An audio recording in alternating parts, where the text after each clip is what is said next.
Assalamualaikum warahmatullahi wabarakatuh. Perkenalkan, saya Siti Uzul Pombode, NIM 1924033 dari Prodi Manajemen Pendidikan Islam, Fakultas Tarbiyah dan Ilmu Keguruan. Baiklah, saya bersama rekan saya Sudirman akan menjelaskan hasil dari makalah kami yang berjudul Komunikasi dalam Organisasi. Kita langsung saja masuk dalam pembahasan. Pembahasan yang pertama adalah tentang teori dan fungsi komunikasi. Komunikasi dalam organisasi merupakan proses penyampaian yang akurat dan pemahaman atas informasi dari satu unit ke unit lainnya. Tidak hanya vital dalam perumusan tujuan organisasi, tetapi juga merupakan peralatan dan sarana penting melalui kegiatan organisasi. Komunikasi adalah alat pengalihan informasi dari komunikator kepada komunikasi agar antara mereka dapat berinteraksi.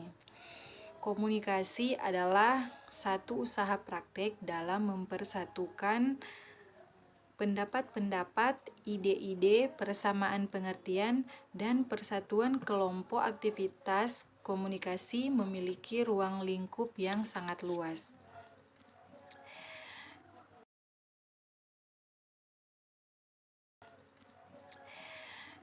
Pembahasan kedua ada fungsi komunikasi. Fungsi komunikasi terbagi atas 4, yaitu yang pertama, pengendalian. Fungsi komunikasi ini untuk mengendalikan perilaku anggota dengan beberapa cara. Setiap organisasi mempunyai wewenang dan garis panduan formal yang harus dipatuhi oleh pegawai. Yang kedua ada motivasi. Komunikasi memperkuat motivasi kepada pegawai apa yang harus dilakukannya. Yang ketiga ada pengungkapan emosi. Komunikasi yang terjadi di dalam kelompok atau organisasi merupakan mekanisme fundamental di mana para anggota menunjukkan kekecewaan dan kepuasannya. Yang keempat, ada informasi. Komunikasi memberikan informasi yang diperlukan dan kelompok untuk mengambil keputusan melalui penyampaian data guna mengenali dan mengevaluasi pilihan-pilihan alternatif. Berikutnya ada proses. Setiap proses komunikasi tentu saja berawal dari suatu masalah tertentu.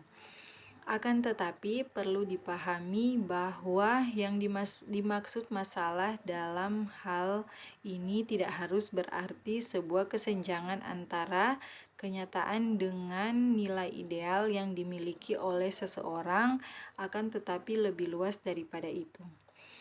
Selanjutnya ada kedudukan komunikator. Setelah diawali oleh adanya masalah tertentu, maka proses sebelum komunikasi terjadi dalam organisasi berikutnya adalah memahami kedudukan seorang komunikator di dalam lingkungan organisasi tersebut. Selanjutnya, menentukan tujuan. Setelah kedudukan seorang komunikator terpahami dengan baik, maka langkah berikutnya adalah menentukan bagaimana respon yang perlu kita lakukan dan kemudian bagaimana caranya agar hal tersebut bisa tercapai. Yang keempat adalah proses encoding.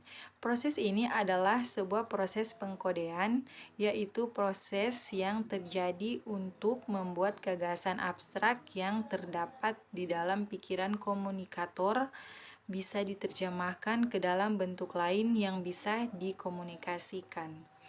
Selanjutnya ada perumusan pesan. Proses ini sebenarnya erat kaitannya dengan proses encoding, karena proses encoding akan menghasilkan sebuah pesan tertentu yang akan disampaikan oleh komunikator terhadap komunikan yang dipilih. Selanjutnya ada penyampaian pesan. Langkah berikutnya tentu saja adalah melakukan penyampaian pesan dari komunikator terhadap komunikan yang menjadi sasaran dari komunikasi tersebut. Selanjutnya ada proses decoding. Apabila tadi dilakukan proses encoding oleh komunikator, maka proses ini adalah sebuah proses yang biasanya dilakukan oleh komunikan. Selanjutnya ada penafsiran. Proses berikutnya dalam komunikasi organisasi adalah adanya penafsiran maksud yang dilakukan oleh komunikan terhadap pesan yang telah dikode dari komunikator. Selanjutnya ada pemberian feedback. Setelah pesan terpahami dengan baik oleh komunikan, maka secara alamiah akan muncul dorongan untuk melakukan respon terhadap pesan yang telah dibuat oleh komunikator. Dan yang terakhir, ada pemilihan media. Media adalah sesuatu yang bisa digunakan untuk membawa pesan tersebut pada para pendengar. Selanjutnya, pembahasan yaitu tentang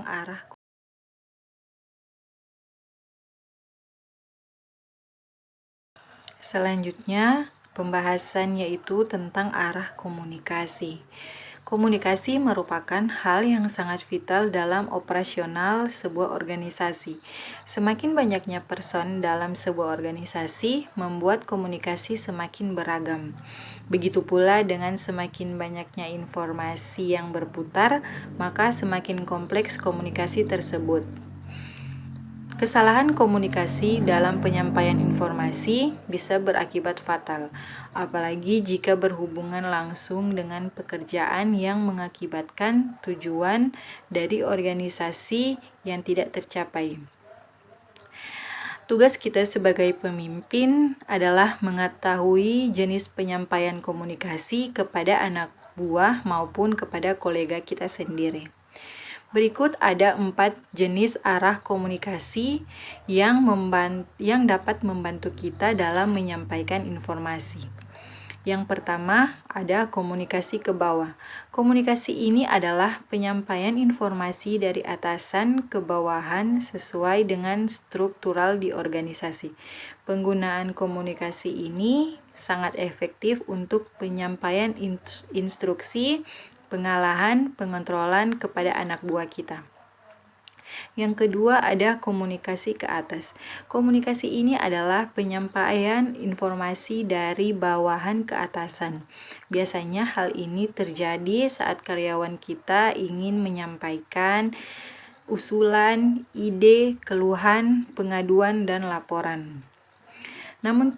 Namun tetap perlu kita mencermati dan memvalidasinya kembali. Tentunya pencatatan data bisa menjadi bahan pembandingannya. Arah komunikasi demikian harus tetap hidup guna perputaran informasi khususnya bagi kita para atasan yang tidak terjun langsung ke ranah operasional. Yang ketiga ada komunikasi horizontal. Komunikasi horizontal adalah komunikasi yang melibatkan antar individu atau kelompok pada level yang sama. Contoh arah komunikasi ini adalah diskusi antar staf akuntan, diskusi antar manajer, diskusi direktur dengan kolega. Konteks dari komunikasi ini bersifat koordinasi sehingga satu dengan yang keempat ada komunikasi diagonal. Komunikasi diagonal adalah komunikasi yang dilakukan antar individu atau kelompok pada bagian berbeda dan tingkatan yang berbeda pula.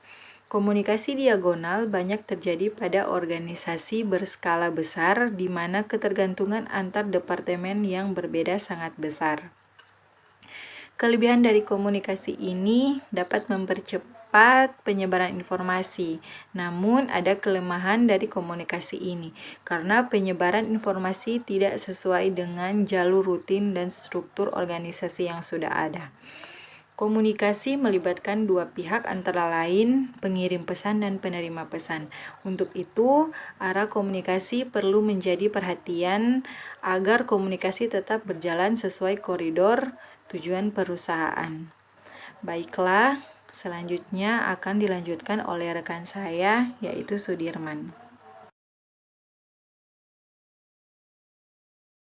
Ya, Assalamualaikum. Saya akan melanjutkan presentasi PowerPoint dari saudari Siti Uzul, yaitu sekarang kita masuk ke komunikasi antar pribadi. Ya, Komunikasi antar pribadi sendiri merupakan proses komunikasi yang dianggap paling efektif dan prosesnya dapat dilakukan dengan cara sangat sederhana. Para ahli sendiri memandang komunikasi antar pribadi berpusat pada kualitas komunikasi antar partisipan. Selain merupakan unsur penting, komunikasi antar pribadi merupakan juga jembatan dalam menjalin hubungan sosial antar sesama manusia. Oke, komunikasi yang selanjutnya, komunikasi nonverbal, itu dia terbagi atas 4 poin: ekspresi wajah, kontak mata, gerakan tubuh, dan nada suara. Ya, dalam ilmu psikologi sendiri ini biasa disebut dengan mikro dan makro ekspresi, yaitu biasanya digunakan dalam menginterogasi orang ataupun kita bisa melihat cara orang berkata jujur dan juga tidak benar kepada kita. Ya, selebihnya seperti itu yang saya pelajari. Ya, kita masuk ke selanjutnya, yaitu bentuk komunikasi organisasi. Bentuk komunikasi organisasi itu sendiri terbagi atas 2, yaitu 1, komunikasi internal yang ada 2 poin juga dalamnya, yaitu komunikasi personal dan juga komunikasi kelompok.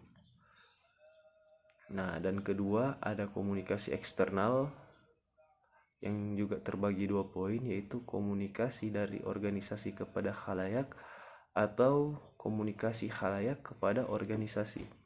Ya, selanjutnya manfaat mempelajari komunikasi organisasi yaitu memperkuat solidaritas organisasi, dan juga kedua mencapai tujuan organisasi, ketiga menjadi ruang sosial individu, dan keempat itu komunikasi dan kehidupan manusia.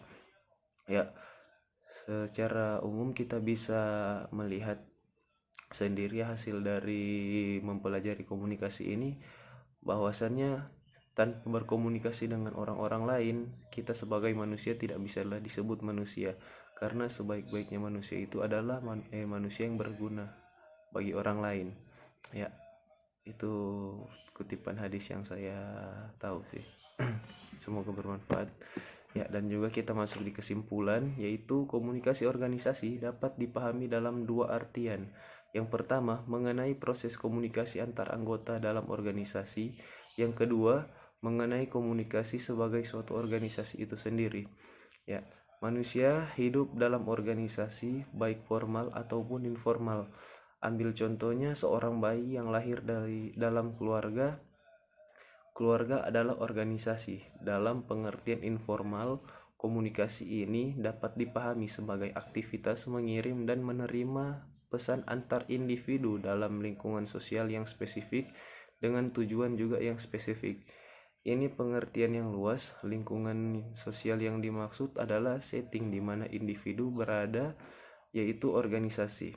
Seperti yang sudah disinggung di awal, individu berada dalam organisasi baik formal ataupun informal. Komunikasi ini selalu memiliki tujuan yang spesifik. Tujuan ini bisa individual, bisa pula tujuan bersama. Ya, sekian itulah presentasi dari kami. Kurangnya mohon maaf.